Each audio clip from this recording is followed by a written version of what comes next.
Solving rational equations.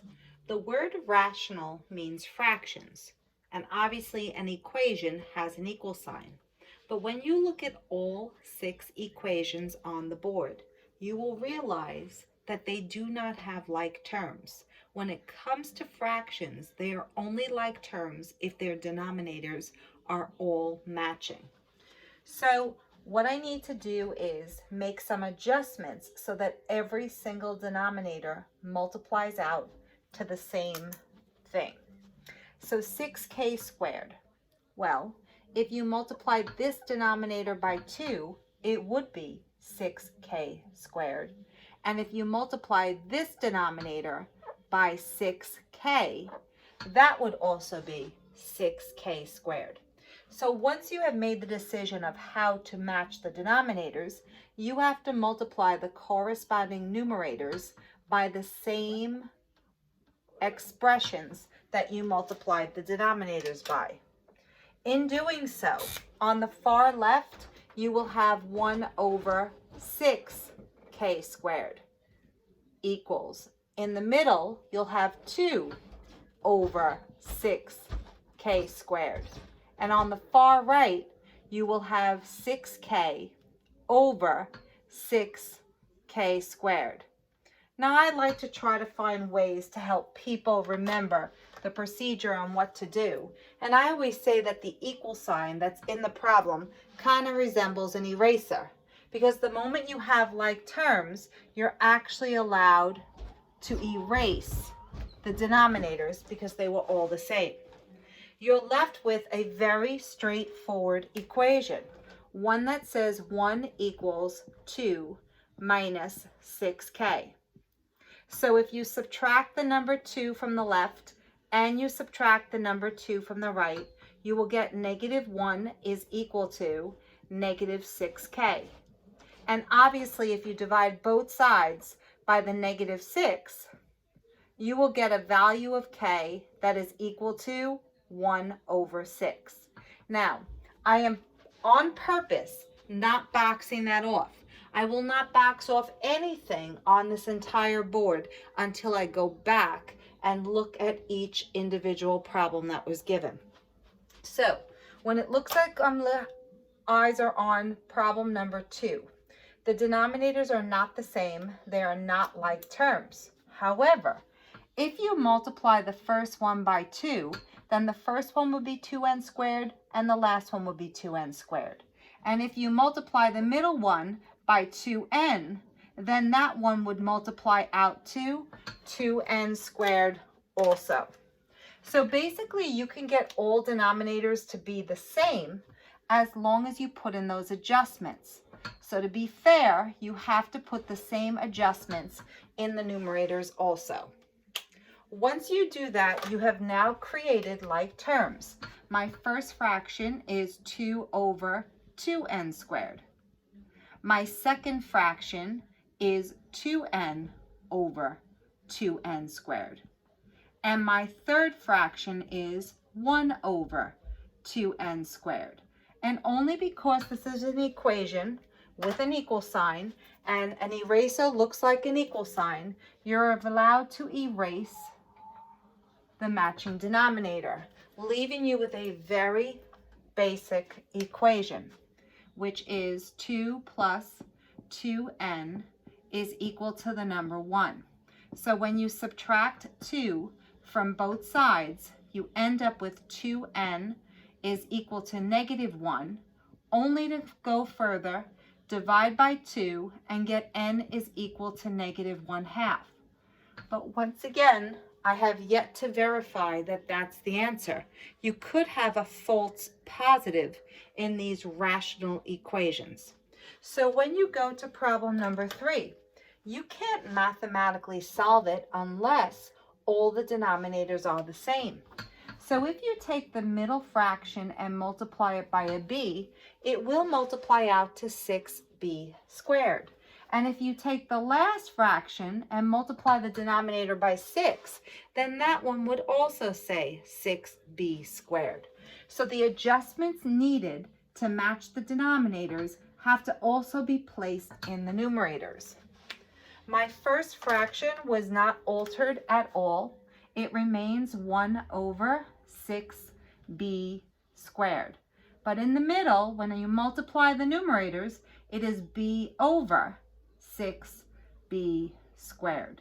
And at the very end, it is 6 over 6b squared. I never can figure out why they choose a problem and put in b's and 6's, because for some people that looks the same. But there's an equal sign. So you pick up your eraser and you're allowed to erase off the matching denominators. And you are left with a very straightforward equation that says 1 plus the letter b is equal to the number 6. So if you subtract 1 from both sides, your value for b comes out to be 5. And once again, it could be a false positive. So anytime you have an equation, the answer you get could be a false positive and not be the answer at all. When you look at question number 4, there is an equation with fractions. The problem is none of the denominators, not none of them, all of the denominators do not match. But really a small adjustment by multiplying this by 2 to give me 4b squared, and multiply this by 2 to give me 4b squared. So whatever adjustment you did to the denominators, you have to do the same exact adjustment in the numerators too. So my first fraction never got altered at all. I end up with b plus 6 over 4b squared. In the middle, when I multiply the numerators, I get 6 over, and when I multiply the denominators, I get 4b squared. And in the last fraction, when I multiply the numerators, I am using the distributive property to get 2b plus 8. But when I multiply the denominators, I do get 4b squared. You have now created an equation made up of fractions in which all the denominators are the same. That is when you can erase them, when they all match. So I have a very straightforward equation. It is b plus 6 plus 6 more is equal to 2b plus 8. Combining like terms on the left gives me b plus 12. But the right side remains exactly as is. In a couple of steps, and I'm going to run out of room, but if you subtract b from both sides, I'm also, because I'm running out of room, going to subtract 8 from both sides, leaving me with the number 4 is equal to b. But remember, I don't box it off. You could have a false positive there. So now I go to the middle one, which is number 5. You got an equation made up of fractions, but none of the denominators are the same. You might want to make this look like there is a denominator on the bottom so that you don't forget about it. But if you multiply the first fraction's denominator by 5, it would say 5x. The middle fraction already says 5x. So the last one, you need to put in the full 5x. So now all 3 fractions have the same denominator. The adjustments that are made into the numerator, I am putting in now. But the nice thing about equations with equal signs, and that looks like an eraser, when you've matched every denominator, you can just erase it off. And you are left with a very basic equation. So I skip the step of multiplying. I still have it written right there. I'm just going to go to what I have. 5 times 1 is 5 equals 6, and 1 times 5x is 5x. So that when I subtract 6 from both sides, I get -1 equals 5x. And just make sure that you divide both sides by the number 5. Because my answer for x, although it may be a false positive, is -1/5. So now I skipped a step in that one. If you need to see that step, from now on I'll go back to it just to make sure. But you can show the amount of work that I have and still get full credit. So when you go to the last one, my equation is not full of like terms. The denominators do not all match. But if you actually multiply this denominator in the middle by 3x, 3x times 2x is 6x squared. And then everything would match. So the adjustment that needs to be made in the numerator is to multiply that one by 3x also. So my first fraction will now say 1 over 6x squared. Same thing. My second one will now say 3x over 6x squared. That one was the adjusted one. But my last one will say the same thing of 7 over 6x squared. In an equation, when they're all like terms, meaning every fraction is the same, you can eliminate the likeness, the common denominator, and you are left with a very basic equation that says 1 is equal to 3x plus 7. So when I subtract 7 from each side, I end up with negative 6 is equal to 3x. Only to divide both sides by 3, and it kind of ran out of room, but x equals negative 2 is the value I get. Now, I did not box off any answers. The reason why I didn't box them off is because the problems, the original problems that are written in black, each denominator, my first one is 6k squared. Set it equal to 0 and solve. My second one originally was 3k squared.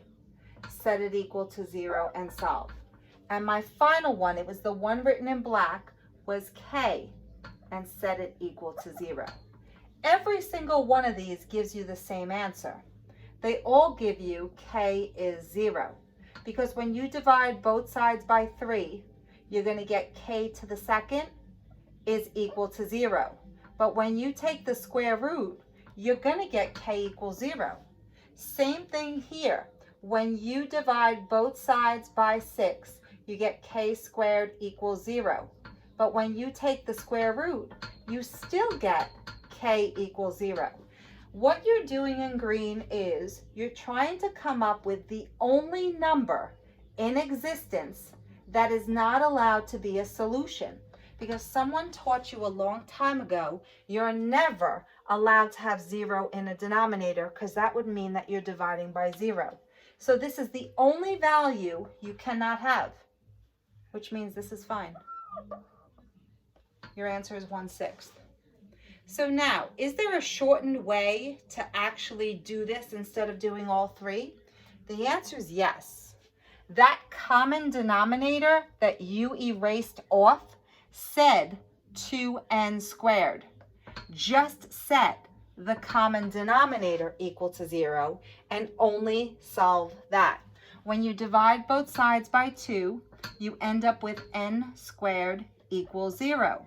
But when you take the square root, n is 0 is the only value of n that you're not allowed to have. So you can't have n equals 0. But I didn't get n equals 0. I get n equals -1/2. So the quickened version of this is to take the common denominator that you established, which was 6b squared, automatically set it equal to 0, because you're trying to find, hey, what value of b would actually equal it out to 0, because you're not allowed to have that value of b. So once again, when you divide both sides by 6, you get b squared equals 0, and the square root of both of them says b is 0. If you ever came up with an answer of b equals 0, you would have to reject it, because you can't have it. But I didn't get that. I got b equals 5. So there will be plenty of times where you will look at the common denominator, set it equal to 0, and just basically say to yourself, well, b can't be 0. Why?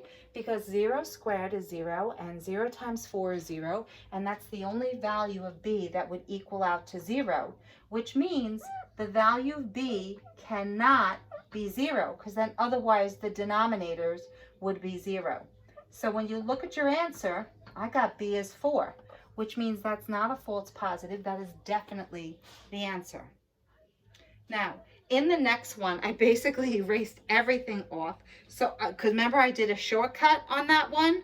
So now I got to look back at the ditto to say to myself, oh yeah, the common denominator was 5x. When you set it equal to 0 and divide by 5, it says x is 0. You're not allowed to have x being 0, but that's okay, because x is really negative 1/5. So what I'm doing right now for the next page, I might actually do first in the problem and not wait to the very end. So in the end, my common denominator was 6x squared. When you set it equal to 0, divide by 6, take the square root, x is 0 is a number that you cannot use in the answer. It can't be 0. Therefore, my x is negative 2 is perfectly fine to use.